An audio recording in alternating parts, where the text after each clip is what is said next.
Assalamualaikum warahmatullahi wabarakatuh. Kami dari kelompok 1 kelas 12 IPS. Nama saya Lulu Nurul Janah. Nama saya Tarisa Indri Joviani. Nama saya Sani Ligar. Nama saya Vina Sabila.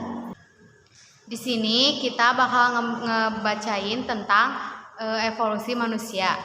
Evolusi merupakan perubahan struktur tubuh makhluk hidup yang berlangsung secara perlahan-lahan dalam waktu yang sangat lama. Evolusi berasal dari bahasa Latin yaitu evolvo yang berarti membentang. Konsep ini muncul bukan dari sejarah melainkan dikemukakan berdasarkan pada hasil-hasil penelitian serta pengamatan terhadap persamaan dan perbedaan dalam struktur dan fungsi dari berbagai bagian dunia. Di antaranya adalah hasil penelitian dan pengamatan Charles Darwin. Evolusi dalam kajian biologi berarti perubahan pada sifat-sifat terwariskan suatu populasi organisme dari satu generasi ke generasi berikutnya. Evolusi terjadi ketika perbedaan-perbedaan terwariskan ini menjadi lebih umum atau langka dalam suatu populasi. Perubahan yang terjadi pada kromosom dan gen merupakan materi dasar dari evolusi. Isolasi biasanya menyebabkan munculnya spesies baru dan seleksi alam oleh adanya perbedaan reproduksi dan mutasi. Evolusi tersendiri mempunyai 5 prinsip. Yang pertama, spesies baru bukan merupakan bentuk dari yang paling sempurna. Yang kedua, evolusi tidak selalu dari yang sederhana ke kompleks. Yang ketiga, pada suatu saat evolusi terjadi lebih cepat yang lainnya. Yang keempat, laju kecepatan evolusi tidak berlangsung sama pada tiap-tiap organisme yang berbeda. Yang terakhir, evolusi terjadi dalam populasi bukan dalam individu. Ciri-ciri proses evolusi. Ahli-ahli biologi telah mengadakan pengamatan tentang perbandingan kupu-kupu yang berwarna gelap dengan yang berwarna cerah di Inggris Selatan.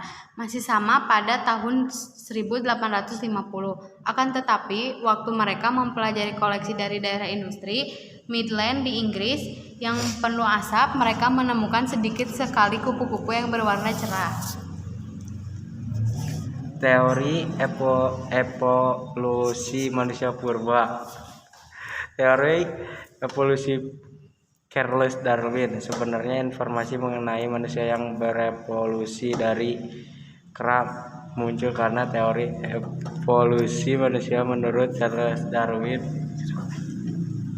dalam buku The Origin of the Species yang mengemukakan tentang teori evolusi ditulis oleh Charles Darwin menyimpulkan semua makhluk hidup berasal dari nenek moyang yang sama dan berhubungan antara satu sama lainnya. Tahapan evolusi manusia. Evolusi atau hominisasi manusia adalah nama yang diberikan pada proses perubahan biologi secara bertahap dan historis dari nenek moyang yang paling primitif dari manusia hingga penampakan spesies kita seperti yang kita kenal sekarang, Homo sapiens. Proses evolusi manusia dimulai 5 hingga 7 juta tahun yang lalu di benua Afrika. Dengan munculnya nenek moyang yang sama antara manusia, spesies dari garis keturunan homin dan simpanse, evolusi manusia memiliki titik awalnya ketika populasi primata dari Afrika Barat Laut dibagi menjadi 2 garis keturunan yang berevolusi secara independen. Salah satunya tetap di pohon, sementara yang lain berimigrasi ke daratan. Sekian dari kelompok kami. Wassalamualaikum warahmatullahi wabarakatuh.